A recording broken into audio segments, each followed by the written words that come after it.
friends, and welcome to Tim Kirby Russia. Today's big topic is independence, and we'll be talking with Louis Marinelli, who is running for the position of governor of the great state of California, which he wants to become the great independent nation of California. Yeah, so that's coming up. That's going to be a spicy interview. But for now, let's have a little chit-chat about independence and how it relates to Russia's recent history. Okay, so if we go back in time a little bit, we remember the Soviet Union. And there are definitely some problems in the Soviet Union. I am not a communist romanticist, okay, just so you know. There were definitely some positive sides to communism, or as it was called in Russia at the time, socialism. But I definitely see that there were a lot of negatives. I would say the picture is sort of unclear, in my opinion. But near the end of it, in the 80s, there were definitely some problems. And there were problems very much throughout kind of all of society. And it seems like everyone knew about it. But in a lot of ways, the media sort of wouldn't let it come to the surface. You know what I mean? So there was a referendum to save the Soviet Union. Basically, near the sort of crisis point of Gorbachev, they organized this referendum, and 77% of the population voted that we should keep the Soviet Union. We just need some reforms, and let's keep the country going. But lo and behold, very soon some guys in the Belovezha, I believe it's called in English, forest, signed some documents and dissolved the Soviet Union, even though the referendum voted to keep it. First off, isn't it kind of weird that the leadership of a country would organize a referendum to disband that country? That's a bit conspiratorial. But anyways, the conspiracy came to light. Now, during the edge of the Soviet period, I'm speaking Russian and English, during that sort of final years of the Soviet Union, there was definitely some hopes within more nationalist groups or anti-Soviet groups within these sort of smaller, Soviet republics, that as soon as the Soviet Union would fall, everything would get better. This would also include a lot of Moscow liberals. They really thought that too. The Moscow liberals at their university positions thought, oh boy, if the Soviet Union breaks up, then we're going to have capitalism, and I'm going to be this rich university professor like those in Oxford or Yale or whatever, right? And a lot of the little republics around the edge of Russia thought, oh, well, if we just get rid of those darn Russians, we'll be able to keep all the money for ourselves, and we're not going to send our resources to Moscow, and everything is going to be Jim Dandy. So that was sort of the concept there.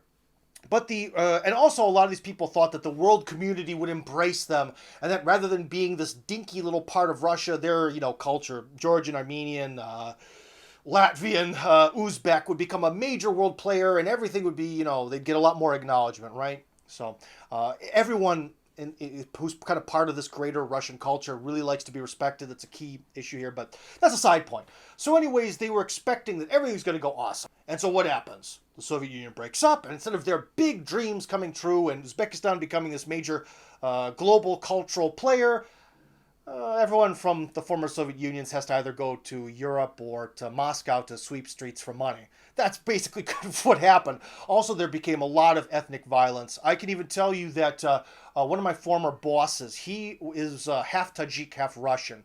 And he remembers in Tajikistan that roughly the population was like 50% Russians and 50% Tajiks. Well, within the process of about a year, it was pretty much 90% plus Tajiks. Why? Because a lot of the Russians were scared off, killed, and so on. Now, again, he's mixed, so his mom was Russian, so he was in terror for his mom's life during this violent period in Tajikistan's history. We can even see that there is now a genocidal war in the Donbass between Russians and Ukrainians, two groups of people that no one outside of the Russian-speaking world could possibly tell the difference between, because they look the same, their languages are almost the same, they share the same history. In fact, from a Russian standpoint, it is the same country. It's kind of like how there's the North and South in America. Some Southerners see it as something else, but the North sees it all as America. It's kind of like that. If you look at the Baltic states, as soon as they got independence, the EU closed down all their power plants because you shall have no God before us. You'll get the power that we want you to get. And about a third of their population disappeared, be it dying out or leaving to go to work in Europe. So the Baltics have basically, population-wise, collapsed. We also see that the countries of the Caucasus Mountains are still poor. In fact, they're probably poorer than they were before. And very much so, all of the former Soviet republics are still dependent on Russia for trade because only Russians care about wine from Georgia. Only Russians value products from Belarus as being cool, and so on. So in a lot of ways, this independence was maybe all for naught. Maybe some of you out there are ethnically something, I don't know, Azeri, Georgian, or whatever, and you're like, no, no, no, it's important to have independence. It is great. Well, I would ask you, is it really great living then in a very weak, helpless country that used to be part of something great, receive the tax money from it, be part of this sort of great empire, to become a vassal state for America that can't even pronounce the name of your country nor spell it? That's my big question to you. So independence is not so obvious of a question. And one of the things that we shouldn't forget is that a long time ago, there was a president, I believe it was Woodrow Wilson. He said something very bold around the sort of end of World War I, that every culture should have the right to its own nation. Boy, isn't that great? Wow, what a great guy. Well, why did he say that? Because he's the president of America. If you come to American, he gives you the stamp that says you're American now. America can get as big as it wants, but if in your country there's some sort of tiny little ethnicity, some sort of pocket of this different type of people, he could then say, well, that pocket of people deserves its own nation. Essentially, that logic gave America sort of the right to argue for breaking up any enemy nation while being able to absorb as many people or nations into itself as it wants. That's awesome. Good job, Woodrow Wilson. Your hypocrisy really helped out American foreign policy there. Good job, bro. So expanding that thought, maybe it is sort of feels good to be this sort of smaller ethnicity or region and to have your own independence and you have your own cute little flag and all that. That feels great. But ultimately, you really wind up being helpless because you're so independent and small that you get run over and you really don't have any independence. Can tiny island nations, can poor African nations, can little places in Europe really, truly have independence without the military and economic might to back it up? No, because independence, the ability to take action, comes from power, and tiny nations don't have it. So let's just say, here's another example. Moving outside of Russia, Catalonia, they want their independence too. Well, that's lovely. Okay, Spain is already kind of small, not that powerful, not that wealthy. Spain gets broken up even more. But Catalonia is going to remain in the EU. It'll remain in NATO. What's the point? What is fundamentally going to change? What are you gaining by this independence? You're still basically part of the system. You're just dividing these regions into smaller and smaller blocks. It just doesn't get you anything. You know, maybe because we're living in this world of globalizing individualism, we're starting to think of countries in the same sort of narcissistic way that we look at ourselves. Like, everyone needs to be independent. No one can tell me what to do. No one can control me. Well, guess what? Just like in real life or in your personal life, if you are part of something greater and stronger, it makes you stronger. Whereas being tiny and helpless does not make you independent. It makes you tiny and helpless. So before any of you guys start to join up for independence movements, I would really like you to seriously think about it. The pluses, the minuses. Are you really gaining anything from independence? Because I'll tell you one thing. If some part of the United States were to break away, because there's a lot of independence movements in the United States, first off, it is going to be cut off from the rest of the world. Maybe there's some luck and they can kind of have some sort of deal with Mexico. But Mexico generally wants the territory on its border back that it used to control. So, first off, Canada is basically America's hat, as they say. Canada is going to do what America tells it to. So any American state that were to break away would become either a dependency of Mexico or just be run economically into the ground. Because if you break away and you go independent, you're going to get treated like the third world does by U.S. foreign policy. And guess what? That treatment is not very nice. So that's my thoughts on independence. If you look at Russian history, independence really hasn't gotten anyone anywhere. It's just made everyone poorer. And if you look at the prospects of becoming an independent part of America, the prospects are not so good for you. They look very Iraqi. But anyways, our guest today, Louis Marinelli, who's running for the governor of the state of California, who wants California to become independent, completely disagrees with me. And we're going to hear why, starting right now. Kaboom.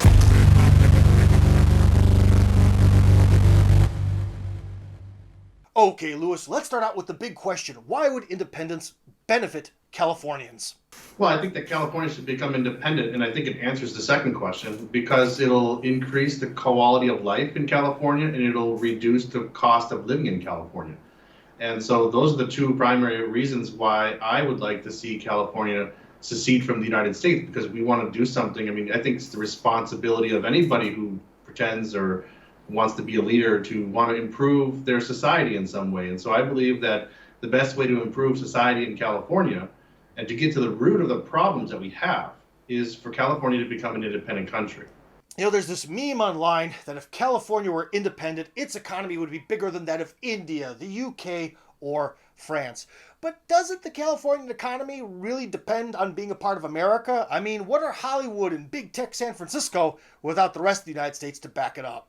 Yes, of course. And I think that it's important to point out that when we're talking about seceding from the United States, we're not talking about seceding from planet Earth. I mean, we're still going to have California located in North America. We look at the United States and the other 49 states as our neighbor, as our brothers and sisters, American brothers and sisters in North America. So I don't think that seceding from that country is going to exclude us from being able to continue to trade with them, do business with them, continue to make movies. I mean, in California is Hollywood, like you pointed out, but a lot of times the Hollywood actors and film crews go across the country to film in other states. I know, for example, The Walking Dead was filmed in Georgia, for example. So I don't think that seceding from the United States politically is going to stop that type of business from taking place. Well, the breakup of the Soviet Union led to those ethnic republics getting a lot poorer and becoming completely pointless on the global stage. So why would California have a different destiny than, say, the depopulating Baltic states, the completely impoverished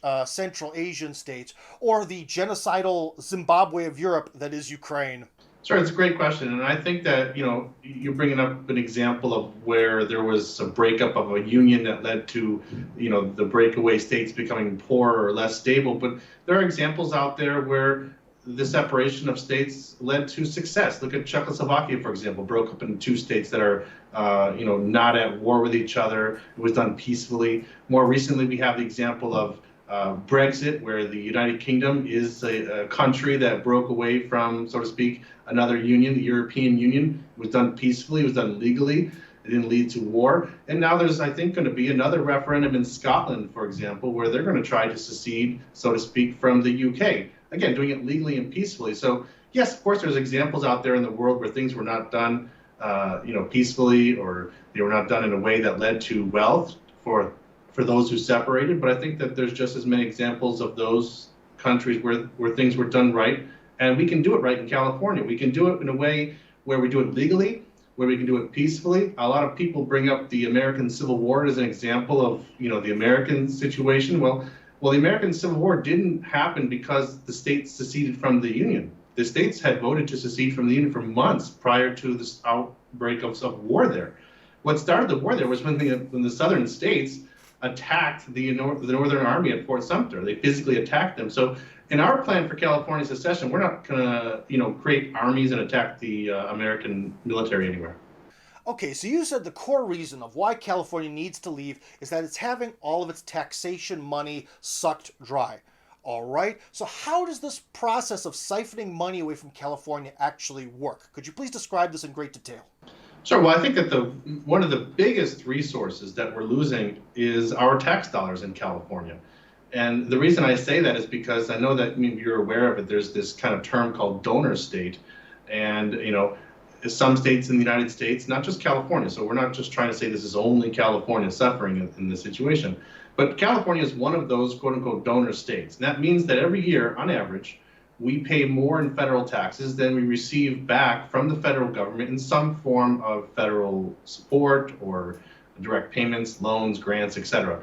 And so it's not the case every year, by the way. Some years, it fluctuates, goes up and down. But we're talking about an average over decades here. And we're talking about this situation over the period of decades. California's on the losing end of that situation. A case in point is 2019. It's the last year for which the tax records are complete and available. California that year paid $160 billion more in federal taxes than we received in some sort of form of federal payments. And so what we'd like to tell the people of California is what would we have done, what could we have done in that fiscal year had we had an extra $160 billion in our budget? I mean, we have a lot of problems in California that we can't solve, mainly because we just don't have the money to do it, and people don't want to borrow the money in order to fix those problems. We have to put on these referendums on the ballot all the time for bonds to build housing, for bonds to build infrastructure. Well, we could do these things if we just kept California's taxes in California And that's really what one of the great benefits is, and that's one of the big resources that we're losing, is because when we speak about it frankly, we're subsidizing the other states in this union. And then in California, we don't have the money to pay for our own infrastructure. We don't have the money to pay for our own education and healthcare and fixing our problems. We have to raise taxes on our own people. That's kind of the worst part of the situation. Not only do we not have the money, but then we end up having to tax our own people twice to make up for the difference. Well, let's be honest. Not everyone is going to like the idea of you trying to break a very important part of the United States away. Aren't you kind of concerned that some guys in fancy uniforms from a certain five-sided building are going to come looking to talk to you? I don't think so. I don't think so, because we are advocating something that is a political idea. It's something that many people believe in, and we're doing it. And the key part is we're talking about doing it peacefully and legally. I mean, there's Supreme Court precedent that lays out how a state can legally secede from the union. So we're not talking about, going to create militias or going out into the mountains and hanging out there, and just creating these bands of rebels somewhere like you would see in history maybe. This is the 21st century. We're talking about following a legal path, a peaceful path. We outright reject violence as a method of gaining our objectives. And so that's what I think really makes it different, because, a lot of people talk about that kind of question, like, you're talking about seceding from the union. Is it treason? Is it sedition? And so on and so forth. Well, we're not talking about overthrowing the American government. We're not talking about attacking military bases or bombing federal buildings like Timothy McVeigh when he wanted to pursue his political goals. We're talking about a referendum. We want to put a referendum on the ballot that allows the people of California to vote to leave or to stay in the union. And then after that referendum takes place, we'll see what we're going to do, because maybe the people of California, when it comes down, would vote to reject independence. Well, then let the people's will be heard. What we want to do is put that referendum on the ballot and let people vote. So in the 21st century, a campaign in a political effort to put a referendum on the ballot to allow people to vote in the so-called freest country in the world, I don't imagine could lead to some kind of civil war. And even if you take in consideration the fact that this is now the 21st century, everyone has a cell phone. We have TikTok, Twitter, YouTube, Facebook. I just can't imagine, the American military sending its troops and bombs and jets to bomb Californians because we simply wanted to hold a vote to remain or to leave the American Union. Recognition is a huge part of politics. Some nations don't recognize other nations, and if you don't get enough recognition, you're not considered a nation by anyone. Recognition of election results is very important, because if not all parties agree that an election was legitimate, there could be, something like a civil war starting. So recognition is very key. Now, say you actually do conduct a referendum, the referendum comes back a winner, and you go to Washington. What's going to make Congress or the president acknowledge or recognize the results of your referendum? What's going to force them to just sort of go along with it? Well, not that he would have to go with it, but you're right. I mean, recognition of California independence or any nation's independence is a crucial part of becoming a country. It's the necessary part. I mean, you can declare independence all you want, and if no one recognizes it, then you're not really a country. And to expand upon what you were saying with South Ossetia, the same thing holds true for Crimea, which is, in the eyes of Russia and a few other countries, a part of Russia, but most of the world recognizes it as part of Ukraine. So that recognition is very important. So I recognize the importance of that question. But what we're doing in California is not just, we have three avenues that we're pursuing when it comes to recognition and that agenda. We want to talk to the people of California about why they should support independence. That's talking about, for example, the quality of life and the cost of living. We want to talk on the national level with the American people why they should let California go. And third, we want to have an international conversation with the countries of the world why they should recognize California as an independent country if we hold a fair and free election and a referendum and it passes. So we have three different angles that we're approaching this issue because we recognize the importance of that recognition. But first of all, people of California have to recognize that they want it. And if that passes, like your question was asking, then we're going to go to the Americans and say, and provide them with the arguments as to why they should accept that. And we believe that if you look at the political situation in the United States, if you look at the animosity, the political ideology, the gridlock in Washington, a lot of it's based upon the fact that, well, in our position anyway, we need to have in the United States what we call a political divorce, a national divorce. And if you take the analogy of divorce, we know that Many couples who live together and are married, they're in a bad divorce, bad relationship, often have a better relationship after they're divorced. And they can live cordially and peacefully when they're not in each other's hair, when they're outside of the dysfunctional household. We see North America, when it comes to the context of the United States, as a dysfunctional household. And if we can get California out of that dysfunctional household, then we believe that we will be able to maintain the peace in North America. We'll be able to make things better and before they get worse. And frankly speaking, I think that, for example, the people of California, if we're governing ourselves as we see fit according to our values and our culture, and the people of, for example, Texas and Florida don't have to have those, crazy, loony Californians telling them how they need to live in Texas, then I think that the people of the United States and the people of California, which are two different cultures, by the way, could get along much better than they do now. Well, to be honest, as an Ohioan, a true Rust Belt legend, I do have to say I've gotten real sick of Californians looking down their nose at us. I gotta tell you the truth, man.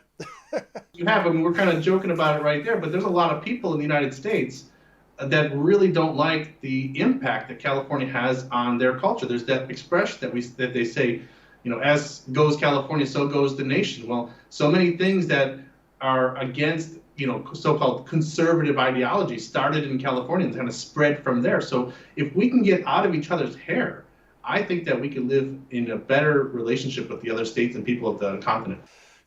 America's always sort of had two sides of the same coin, right? The left and the right, Federalists, Anti-Federalists, North and the South, and Democrats, Republicans, and so on. But just because we have these two different sides of the same coin doesn't mean we should throw a silver dollar in the dumpster, you know what I mean? So are you really getting at that you think that there should be some sort of greater ideological mission to split up America? I mean, I'm an Ohioan, and Ohio can sometimes go left and sometimes go right. Where would we even fall in this? So I respect the idea of trying to come to compromise and work together and try to solve problems. We in our campaign we just simply think that we've gone beyond that point. We don't see things getting better. We see things getting worse in culture when it comes to political situations. So we don't think that either the left or the right is going to be willing to make a compromise with the other side. I mean, we're talking about a country right now where if you don't toe the line on the left, you're a fascist. I mean, if you're like 95% of the way a Bernie Sanders supporter, but on one issue you don't agree with him, all of a sudden you're a fascist. So there's such extremes now in American society, and in California too, by the way, where we don't have that ability to just have a civil conversation and say, let's come to the table, put down what we believe, and come to some middle ground agreement. I don't think that that's possible because there's no giving on either side. And I'm talking about the conservatives as well.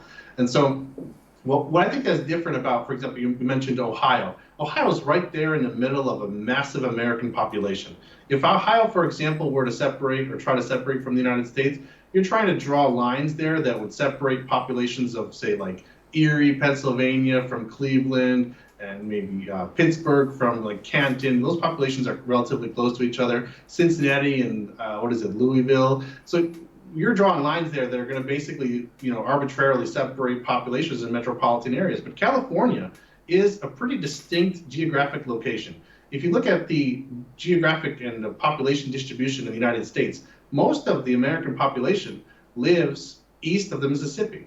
And then you have this, Great Plains, which is not sparsely populated, mountains sparsely populated, Arizona, Grand Canyon sparsely populated, and then you have this enormous new population on the West Coast called California. And so by separating California from the United States in that context, we're drawing lines through deserts and mountains. And it's not going to disrupt, I think, the communities as much as it would if you took, for example, Ohio out of the United States, or Virginia, or Delaware, or something to that effect, because we are a distinct society, like Quebec in Canada, like Catalonia in Spain, and like Scotland in the United States. So anyways, guys, that's it. That's our interview with Louis Marinelli, who is running for the governorship of California. Now, the thing is, guys, the great part about doing an independent show is you can have guests on like Louis who are kind enough to come on and tell us ideas that I personally really disagree with. I really disagree with Louis here. He's probably our first guest of this program who I think is really way off, but that's good. This is great. We want to hear different ideas. I am so sick, like many of you are, of being stuck in this swamp of only liberalism, only one way of seeing the world, one way of doing things. And Lewis is challenging our ideas about the structure of America, about what we should be doing as states. This is a good thing. Is it going to be good for America? No. But it's very good intellectually. So I wish Lewis the best of luck. But for the sake of America, maybe he shouldn't win the election. Anyways, we'll have the full interview with Lewis coming up. I'd like to thank him for coming into a sort of semi-hostile environment with a friendly face and honest answers. Thank you very much, Lewis, for being with us. Till the next episode of Tim Kirby Russia.